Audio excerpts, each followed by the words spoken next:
Hello నమస్తే welcome to sauce TV నేను విశ్వ బేసికల్ గా మనం చూసుకున్నట్లయితే 4 స్తంభాలుగా సినీ ఇండస్ట్రీకి ఎవరైనా ఉన్నారంటే obviously the great one actors అనేటువంటి మెగాస్టార్ చిరంజీవి గారు, బాలకృష్ణ, నాగార్జున, వెంకటేష్ గారే. సో ఈ నలుగురు హీరోస్ ని ఒక దగ్గర చూసామంటేనే నలుగురు కూడా అసలు ఒక ఇద్దరిద్దరి మనం సపరేట్ గా చూసినా కూడా ఒక తెలియని ఫీలింగ్ వచ్చేస్తుంది మనకి. సో ఈ క్రమంలో చూసుకున్నట్లయితే రీసెంట్ గా మన ఛానల్ కూడా కంటెంట్ పెట్టామన్నమాట. సో ముగ్గురు హీరోలకి హిట్ వచ్చింది కానీ ఎందుకో నాగార్జున గారు మిస్ అవుతున్నారు, ఆయనకు వేరే వర్షన్ లో వెళ్తున్నారు అన్న విషయం అయితే మనకి చాలా క్లారిటీ వచ్చింది. సో ఈ క్రమంలో ఆయనకు ఒక మంచి హిట్ పడితే బాగుండు, ఒక మంచి డైరెక్టర్ మంచి కథ చెప్తే బాగుండు. సో సోలో హీరోగా మళ్ళీ ట్రై చేసి ఒక మంచి హిట్ చేయాలని చెప్పి మనందరం మనస్ఫూర్తిగా కోరుకున్నాం. సో దేవుడు విన్నట్టున్నాడు. సో అందువల్ల ఆ మాటని అనిల్ రావిపూడి గారు చెప్పినట్టున్నాడు. Yes, so present Anil Ravipudi గారు ఈ రీసెంట్ గానే సంక్రాంతికి వస్తున్నారు అనేటువంటి సినిమాతో హిట్ కొట్టిన విషయం మనకు తెలిసిందే. ఇక దాని తర్వాత చూసుకున్నట్లయితే ఇప్పటికీ బాలకృష్ణ గారితో భగవంత్ కేసరి చేశారు, విక్టరీ వెంకటేష్ గారితో F2, F3 అండ్ రీసెంట్ గా సంక్రాంతికి వస్తున్నాం చేశారు. సో నెక్స్ట్ ప్రాజెక్ట్ కింద ఆయన మెగాస్టార్ చిరంజీవి గారితో ప్లాన్ చేస్తున్నారు. సో సినిమా ఆల్మోస్ట్ ఓకే అయిపోయింది. సో దసరా మూవీ డైరెక్టర్ అయినటువంటి శ్రీకాంత్ వదిలే సినిమా తర్వాత అనిల్ రావిపూడి గారి సినిమా చేసే ఛాన్స్ ఉంది మెగాస్టార్ గారు. మరి ఇంత మందితో సినిమాలు చేసి అంటే ముగ్గురు గ్రేడ్ 1 హీరోస్ తో సినిమా చేసి మరి నాగార్జున గారితో చెప్పితే ఏమైనా బాగుంటుందా?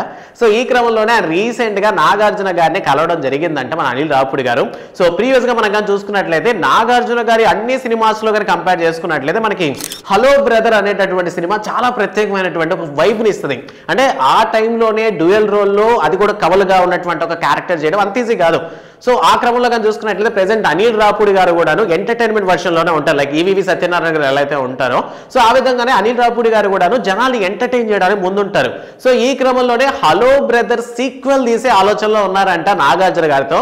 సో రీసెంట్ గానే ఆయన ఈ యొక్క ఆలోచనని బయట పెట్టారు. సో నాగార్జున గారితో నేను హలో బ్రదర్ లాంటి సినిమా చేయాలని అనుకుంటున్నాను.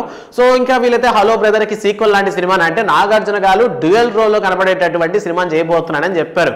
సో మనం చూసుకున్నట్లయితే డ్యూయల్ రోల్ లో మనకి హలో బ్రదర్ తో పాటు నాగార్జున గారు డ్యూయల్ రోల్ లో కనిపించినటువంటి సోగ్గాడే చిన్ని నాయన. సో ఈ సినిమా కూడా మనకు చాలా ఇష్టం. సో ఈ క్రమంలో ఇద్దరు నాగార్జునని స్క్రీన్ మీద ప్రెజెంట్ చేయాలంటే అనిల్ రావిపూడి గారికే సాధ్యమేమో అనేది నాకైతే అనిపించింది పర్టికులర్ గా. సో అంతేకాకుండా నలుగురు టాప్ హీరోలతో సినిమాలు చేసామని చెప్పుకోవడానికి బాగుంటుంది. సో ఈ క్రమంలో కానీ చూసుకున్నట్లయితే నలుగురు టాప్ హీరోలతో వర్క్ చేసినట్టు మనకి సిమ్రాన్ తెలుసు, శ్రీదేవి గారు తెలుసు హీరోస్ పరంగా. సో అందువల్ల డైరెక్టర్ గా కూడాను అనిల్ రావిపూడి గారు ఈ స్టార్ 1 గ్రేడ్ 1 హీరోలు ఎవరైతే ఉన్నారో సో వీళ్ళతో సినిమాలు కంప్లీట్ చేసేసామంటే అమ్మయ్య ఓ పని అయిపోయింది అని ఫీల్ అవ్వచ్చు కదా. సో అందుకనేనేమో. సో ఓవరాల్ గా చూసుకున్నట్లయితే నాగార్జున గారికి సోలో హీరోగా ఒక మంచి హిట్ ఇవ్వడానికి అనిల్ రావిపూడి గారు సిద్ధంగా ఉన్నారు. బట్ కాస్త టైం పట్టే ఛాన్స్ ఉంది. సో ఓవరాల్ గా 2027 అయిపోవచ్చు అని నా యొక్క ఒపీనియన్.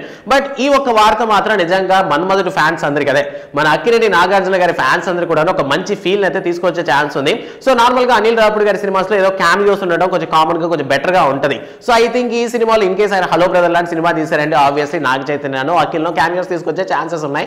సో మీ ఒపీనియన్ ప్రకారం అనిల్ రావిపూడి సినిమాస్ వరుస పెట్టి ఎటువంటి ఫ్లాప్ లేకుండా వస్తున్నారు కదా. సో వరుస పెట్టి ఇంకా నాగార్జున కూడా సినిమా చేస్తారంటే ఇంకా నాగార్జున గారికి కూడా ఫ్లాప్ ఉండే ఛాన్స్ లేదు. సో ఇప్పటి వరకు అనిల్ రావిపూడి గారు తీసినటువంటి 8 మూవీస్ లో సో మీకు బాగా నచ్చినటువంటి మూవీ ఏంటన్న విషయాన్ని కామెంట్ సెక్షన్ లో మాతో పంచుకోండి. సో డ్యూయల్ రోల్ కాన్సెప్ట్ ఎట్టో వచ్చింది కాబట్టి డబుల్ యాక్షన్ మూవీస్ మనం చాలానే చూసాం. సో అందులో మీకు the best double action movie అనేటటువంటి సినిమా ఏంటన్న విషయాన్ని కామెంట్ సెక్షన్ లో మాతో పంచుకోండి. ఇలాంటి మరిన్ని మూవీ అప్డేట్స్ కోసం సాస్ టీవీని సబ్స్క్రైబ్ చేసుకోండి. Thanks for watching.